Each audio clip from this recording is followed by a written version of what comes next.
प्रस्तुत है सजीव फोन आउट प्रोग्राम बातें आपकी। आज हमारे साथ होंगे बाल कवि बैरागी और प्रस्तुतकर्ता देवेंद्र कौर मधु। तो सुनते हैं प्रोग्राम बातें आपकी। हेलो। हेलो। नमस्कार बैरागी जी। हाँ, नमस्कार, प्रणाम। कैसे हैं आप? मैं बिल्कुल कुशल हूँ, स्वस्थ हूँ, प्रसन्न हूँ, अपने काम में लगा हूँ। बैरागी जी, इस समय बहुत सारे श्रोता आपको सुन रहे हैं। धन्यवाद। और आज हम चाहते हैं कि आप अपने बारे में हमारे श्रोताओं को कुछ बताएं। आप कहाँ रहते हैं और आपका बचपन कहाँ बीता है, आपका जन्म कहाँ का है। तो शुरुआत तो मैं आपके बचपन से ही करना चाहूंगी। अपने बचपन के बारे में कुछ बताइए हमें। मेरा बचपन बहुत विपन्न अवस्था में बीता है। मैं बहुत ही गरीब घर से का कहिएगा कि जेठा बेटा हूँ, बड़ा बेटा हूँ जी। और मैंने खुद ने कहीं लिखा है कि गरीब के घर में कभी बच्चा पैदा नहीं होता, हमेशा बूढ़ा पैदा होता है। जी। मैंने खुद ने लिखा है। जी जी। मेरे पिता जन्म से अपाहिज थे। उनके दोनों पांव और उनका दाहिना हाथ जन्म से ही अपाहिज थे, गर्भ से ही। जी जी। और मेरी माँ 9 वर्ष की थी और मेरे पिता 14 वर्ष के थे और दोनों की शादी हुई। उस वक्त में 6 महीने के भीतर ये दोनों अनाथ हो गए थे। मेरे परिवार में कोई नहीं बचा था घर में, सिवाय 9 वर्ष की मेरी माँ, 9.5 वर्ष की मेरी माँ और 14.5 वर्ष की मेरे पिता। ऐसे परिवार में सबसे पहला जेठा बेटा मैं पैदा हुआ। सारा परिवार हमारा भीख मांगता था। मेरी 4.5 वर्ष की उम्र में मेरी माँ ने मुझे पहला खिलौना जो खेलने के लिए दिया हाथ में जी, वो था भीख मांगने का बर्तन। कहा कि बेटा जाओ पड़ोस से कुछ मांग लाओ तो घर में चूल्हा जलेगा। 4.5 वर्ष की उम्र में मैंने गलियों में भीख मांगना शुरू किया जी। और ये क्रम चलता रहा लंबे वर्षों तक। मेरे अपाहिज पिता, मेरी माँ, मैं और फिर बाद में मेरी जो छोटी बहन हुई वो, हम सब सारे परिवार के लोग भीख मांग करके अपना गुजारा करते थे। जी। ऐसे में मैं वैसा व्यक्ति हूँ जिसके जीवन में कई अभाव। मैंने एक जगह लिखा है कि अभाव से अच्छा और सद्भाव से सच्चा कोई मित्र संसार में नहीं होता है। आपके पास यदि कोई अभाव है तो वो आपका अच्छा मित्र है और यदि आपके पास सद्भाव है तो वो आपका सच्चा मित्र है। तो मेरे पास सौभाग्य से रहा, मैं माँ का निर्माण हूँ, मुझे मेरी माँ ने बनाया। सही बात तो ये है। जी। भीख मांगते हुए भी कभी मैं निराश होता, उसके सामने रोता तो वो मुझे चुप करती थी और कहती थी कि कोई बात नहीं बेटा, गरीबी ईश्वर की सबसे खूबसूरत बेटी होती है और खूबसूरत बेटी को पिता हमेशा योग्य वर्ग को सौंपता है, किसी निकम्मे या आवारा को नहीं देता है। भगवान ने तुझे गरीब बनाया है तो कोई बात नहीं, तू डट करके अपना काम करता रहे और ठाक लगा करके हंसना सीख, जिंदगी जीना सीख। रोने बैठ जाएगा तो आंसू पोंछने के लिए संसार के किसी भी मिल में कोई रूमाल तक नहीं बनता है कि तेरे आंसू कोई पोंछ ले। माँ अपने आंचल से हमारे आंसू पोंछती थी और मेरी जिंदगी इस तरह शुरू हुई। मेरे अभाव में बहुत बड़ा अभाव, जो आज मैं आपसे जब बात कर रहा हूँ मेरी उम्र के 81 वर्ष पूरे होने जा रहे हैं थोड़े दिनों बाद। जी। जो अभाव मुझे आज तक खलता है वो ये है कि मुझे मदरसे में पढ़ने के लिए भर्ती करवाने के लिए न तो मेरे पिता जा सकते थे न मेरी माँ जा सकती थी। मुझे पड़ोसी के एक मित्र भंवरलाल, एक पूर्विया हमारा मित्र था, हमारा पड़ोसी था, उसने मुझे भर्ती कराया था। जी। मेरे माता पिता मुझे स्कूल में भर्ती करवाने के लिए नहीं जा सकते थे। सारा मेरा पढ़ाई लिखाई सब भीख मांग मांग के हुई। कपड़े भीख मांगना, किताबें भीख मांगना, यहाँ तक कि 1 पैसे की 2 निब मिलती थी तो मेरे पास निबें नहीं होती थी तो मैं सरकारी दफ्तरों के नीचे खिड़कियों में उस स्थान को घूम घूम करके वो निबें बटोरता जिनको सरकार के कारकुन कर्मचारी उपयोग में लाने के बाद फेंक देते थे। उनको जला करके और निबों को कलम में लगा करके फिर मैं अपने पेपर लिखता, कागज लिखता, पढ़ाई करता था। जी। ऐसा मेरा बचपन रहा है।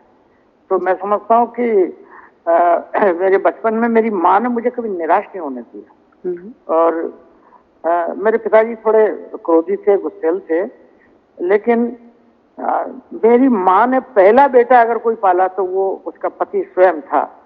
आप कल्पना कर सकती हैं 9.5 वर्ष की उम्र में जी। एक बहू घर में बिल्कुल अनाथ हो जाए और उसका पति बिल्कुल अपाहिज हो, जो कोई काम नहीं कर सके, जिंदगी में कोई काम ही नहीं कर सके। जी जी। ऐसे व्यक्ति को पालना कितना मुश्किल था।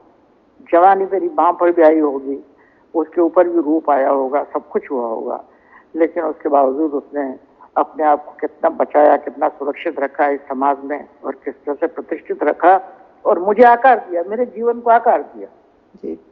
तो ये कुछ मेरे बचपन की कुछ बातें हैं। अगर मैं लंबी बात आपसे करने लग जाऊं तो शायद आपके श्रोता भी तंग हो जाएंगे और कहेंगे कैसी बातें बैरागी जी अपने जीवन की कर रहे हैं, लेकिन ये मेरे जीवन का सत्य है, और इस सत्य को यदि मैं स्वीकार नहीं करता हूँ तो मैं ईश्वर का अपराध करता हूँ।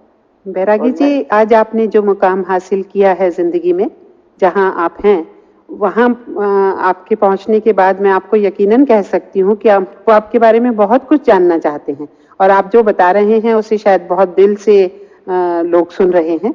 मैं आपसे ये भी जानना चाहूंगी कि इतने अभाव और ऐसी परिस्थितियों के बाद भी आपने बहुत अच्छी शिक्षा पाई है, वो आपने कहाँ पर पाई, कैसे पाई, किन स्कूलों में, किन लोगों से पाई, उसके बारे में कुछ बताएं। देखिए, मेरा गांव है, पैतृक गांव, उसका नाम है मनासा जी। ये आज नीमच जिले में है। करीब 25 से 30 हजार की आबादी का गांव है। मैं जन्म के समय तो इस गांव की आबादी मुश्किल से रही होगी 3-4 हजार और 5 हजार के बीच में कुछ रही होगी जी। मेरा जन्म स्थान है मनासा के पास, मेरा निहाल है रामपुरा जी। वहाँ एक सुतारों के मंदिर में मेरा जन्म हुआ। मेरी माँ वहाँ की थी, रामपुरा की। तो मेरा जन्म स्थान तो रामपुरा है, लेकिन मेरा पितृ स्थान है मनासा, मेरी कर्म भूमि है मनासा। तो मनासा में उस वक्त हम होलकर स्टेट में थे, इंदौर राज्य था हमारा, और इंदौर हमारी राजधानी होती थी। लेकिन सरकार की तरफ से वहां पर प्राइमरी स्कूल किराए में चलता था जी। तो किराए के मकान में मैंने पढ़कर पास किया, चौथी, उसके बाद बड़े स्कूल में आया, 5वीं में आया। तो 5वीं वाला स्कूल आज भी हमारे यहाँ पर है, जिसमें मैंने 5वीं, 6वीं, 7वीं पास की। सन 47 में मैंने पास कर लिया था, या सन 44 में पास की थी मैंने 7वीं जी। और 7वीं पास करने के बाद में परीक्षा देने के लिए इंदौर आना पड़ता था मधु जी हम लोगों को जी। वहाँ मनासा से 300 किलोमीटर इंदौर आना पड़ता था जी।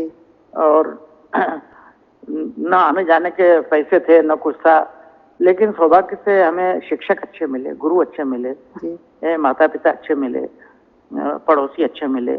आपके किसी गुरु का ध्यान है आपको? अरे सबका, आप किस किस का नाम बताऊं मैं जी। मुझे पढ़ाने वाले ऐसे गुरु हैं जिनका निधन इंदौर में हुआ, लेकिन वो थे मनासा के। रामनाथ जी उपाध्याय मास्टर साहब, रामनाथ जी उनका नाम था जी। वो रोज मुझसे क्लास में कहते थे कि बावलिया तू लिख ले, विधाता भी आकर के तुझे पास करवाना चाहे तू पास नहीं हो सकता। जब मैं 7वीं में था जी। लेकिन जब उन्हें पता चला कि मैं इंदौर परीक्षा देने 7वीं की नहीं जा सकूंगा जी, तो मेरे घर आए, मेरे पिताजी से लड़े और कहा कि चाहे मकान बेचना हो मकान बेच, लेकिन इस लड़के को, मेरे मेधावी विद्यार्थी को मैं इंदौर जरूर ले जाऊंगा, चाहे जो हो जाए जी। वही शिक्षक वापस मुझे इंदौर ले जाकर के मुझे परीक्षा में बैठाया और मैं 7वीं में पास हुआ जी। तो ऐसे शिक्षक थे, रात को कंदील लेकर के हमको घर पे छोड़ने के लिए आते थे जी। पढ़ाते दिन भर, रात को फिर घर बुला के अभ्यास करवाते और रात को घर छोड़ने के लिए आते और बाहर से आवाज लगाते, बहू देख नंदराम दास आया है, इसको संभाल करके सुलाना। और सवेरे वापस स्कूल में प्रतीक्षा करते थे। हाँ जी। ऐसे गुरु मिले, ऐसे शिक्षक मिले, अच्छे लोग मिले। घासीराम जी शुक्ला, जिनके नाम पर आज भी नई दुनिया इंदौर की एजेंसी चल रही है जी, वो अब दुनिया में नहीं है जी, लेकिन वो पढ़ाते थे हमको। द्वारका प्रसाद जी दीक्षित अंग्रेजी पढ़ाते थे, भैरवलाल जी चतुर्वेदी चौथी में पढ़ाते थे, राधा कृष्ण जी हमारे व्यास जी, जो अभी 2 साल पहले जिनका देहांत हुआ है, ये सब लोग वो गुरु लोग थे जिन्होंने मुझे आकर किया। बैरागी जी, मैं यहाँ पर थोड़ा सा आपको इस बीच में रोक रही थी। आपकी पसंद का कोई गाना हम अपने श्रोताओं को सुनवाना चाहेंगे, आप बताइए क्या सुनवाएं आपको और श्रोताओं को? अगर आप मेरी पसंद का सुनवाना चाहती हैं तो मेरा ही लिखा हुआ एक गीत सुनवा दीजिए, जो फिल्म रेशमा और शेरा में सुनील दत्त साहब और नरगिस जी ने जयदेव जी के कंपोजिशन में गवाया है, लता जी से, तू चंदा में चांदनी। तू चंदा में चांदनी। श्रोताओं को हम बताना चाहेंगे कि आज हमारे साथ बातें आपकी कार्यक्रम में हैं हिंदी और मालवी के वरिष्ठ कवि, साहित्यकार, कथाकार, सुपरिचित राजनेता, फिल्मी गीतकार, बाल कवि बैरागी, जिनका की बचपन का नाम नंदराम दास था वो अपने आप को स्वयं यही कह के अभी पुकार भी रहे थे। तो बैरागी जी, हाँ जी, हम आपको हमने गाना सुनवाया आपका वैसे आपको आपने लिखा हुआ है, आपने हजारों बार उसे सुना भी होगा, लेकिन आपके साथ सुनने का आज कुछ अलग मजा था। अब हम अपने प्रोग्राम को आगे बढ़ाते हुए मैं जानना चाहूंगी आपकी यंग एज के बारे में। आपकी जो युवावस्था थी वो आपने कहाँ बिताई और कैसे बिताई? आप एक इस देश के गलियों के भिखारी से, भिखारी शब्द तो फिर भी बड़ा होता है जी मधु जी, मैं तो भिख मंगा और भिखारी शब्द तो सम्मानजनक है, मैं तो मंगता रहा जिसको लोग दुत्कार देते थे। ऐसे व्यक्ति से आप उसकी जवानी के बारे में पूछ रही हैं। बैरागी जी, ये आपका बड़प्पन है कि आप इस तरह से अपने बारे में बता रहे हैं, लेकिन आपसे लाखों लोग, करोड़ों लोग आपसे मिलना चाहते हैं, उनमें मैं भी हूँ। मैं भी आप, ऐसा लगता है कि कब आपको मिलूं, कब आपको देख पाऊं, कब आपके चरण स्पर्श करूं। इसलिए चलिए आप अपने तरीके से अपनी जवानी के बारे में कुछ बताइए। जवानी का आप कितना, किस उम्र को आप जवानी मानती है? उम्र के मुझे वर्ष बताइए। क्योंकि वो तो आप पर भी आई होगी ना। मैं जवानी उसे मानती हूँ जब दिल में कुछ कुछ होने लगता है। ऐसा तो मेरे साथ एक बार हुआ और मैंने उससे शादी कर ली, जो अभी चली गई, दुनिया से निकल गई। 18 जुलाई को चली गई। 57 वर्ष 2 महीने मेरे साथ रह करके चली गई। चलिए, कुल मिलाकर के बात यह है कि सन 44 में मैंने मनासा से 7वीं परीक्षा पास की और 8वीं पढ़ने के लिए जब मैं जाने लगा, रामपुरा हाई स्कूल रामपुरा में होता था हमारी। होलकर राज्य में कुल 3 हाई स्कूल थे। रामपुरा, दूसरा एक उधर कहीं खरगोन के आसपास कहीं खरगोन में था और एक इंदौर में था। बाकी तो जब मैं जाने लगा तो पिताजी ने बहुत मारपीट की, मुझे पीटा और उन्होंने कहा कि तू चला जाएगा तो हमें भीख मांग करके यहाँ खिलाएगा जी कौन। तो किसी तरह से माँ ने मुझे वहां जाने की आज्ञा दी। तो मैं आपके श्रोताओं में अगर कोई विद्यार्थी सुन रहे हो, बच्चे सुन रहे हो जी, तो मैं उनसे कहना चाहता हूँ कि मैं मनासा से रामपुरा 32 किलोमीटर 13 वर्ष की उम्र में 8वीं पास करने के लिए जब निकला जी, तो 32 किलोमीटर मुझे पैदल जाना पड़ता था पढ़ने के लिए। हफ्ते में 2 या 3 बार आना जाना पड़ता। वहां भी भीख मांगो, यहाँ भी भीख मांगो, यहाँ माता पिता के लिए भीख मांगो, वहां खुद के लिए भीख मांगो जी। और मैंने इस तरह से सन 47 में मैट्रिक पास किया जी। तो 10वीं पास की, फिर इंदौर आना पड़ा परीक्षा देने के लिए जी। तो मैंने बात में हमको इंदौर की तरफ भागना पड़ता था और पैसा था नहीं, गरीबी थी। लेकिन उसके बाद की जो उम्र है, किशोर काल निकला, तो जीवन के संघर्षों में आप मुझे बताइए कि कोई चाहे, मैं तो किसी को भी चाह लूं पर मुझे कौन चाहे, सबसे बड़ा झंझट ये था। मेरे पास हाथ में मेरे भीख का कटोरा, और कौन मुझसे कहे कि चलो मैं तुम्हें प्यार करती हूँ या मैं तुम्हें चाहती हूँ। आपने तो किया होगा किसी से? मैंने किया तो मैं किसी से कह नहीं सकता था। अब वही दुनिया में है नहीं लोग। नहीं, आपने किया तो हमें बता तो सकते हैं कि आपने किसी को चाहा था? अरे चाहा, मैंने कहा ना कि मैंने चाहा। मेरी एक कविता नई दुनिया में छपी, पढ़ी जी, और पढ़कर के जिस लड़की ने पढ़ी उसने उसके पिता से कह दिया कि इससे मेरी शादी कर दो जी, और मेरी उससे शादी हो गई। अरे तो मेरे पास ये तो बहुत अच्छी बात हुई। हाँ, नई दुनिया में, मैं नाम ले रहा हूँ अखबार का। हाँ जी। कृष्णकांत जी व्यास ने कविता छापी मेरी, उस वक्त वो संपादक थे जी। और मैं नंदराम दास बैरागी पागल के नाम से लिखता था, बाल कवि नहीं हुआ था जी जी। अरे बाल कवि कैसे हो गए आप, ये भी बताइएगा हमें। बैरागी मुझे डॉक्टर कैलाशनाथ जी काटजू ने बनाया। अच्छा, हाँ जी। हाँ, ये सन 1951 23 नवंबर जी, तारीख मुझे याद है। मनासा में कांग्रेस की एक आम सभा थी, वो हमारे लोकसभा का चुनाव लड़ने के लिए डॉक्टर कैलाशनाथ जी काटजू यहाँ पधारे थे जी। वो जावरा में उनकी पैदाइश थी, तो जवाहरलाल जी ने और कांग्रेस ने उनको यहाँ से टिकट दे दिया जी। तो एक आम सभा हुई कांग्रेस की, तो उसमें उनके पहले मैंने मुझसे कहा गया कि एक गीत गा दो। तो मैंने एक कविता अपनी लिखी हुई पढ़ दी जी। चुनाव से संबंधित थी वो जी। वो आपके इसके लायक नहीं, आकाशवाणी के लायक।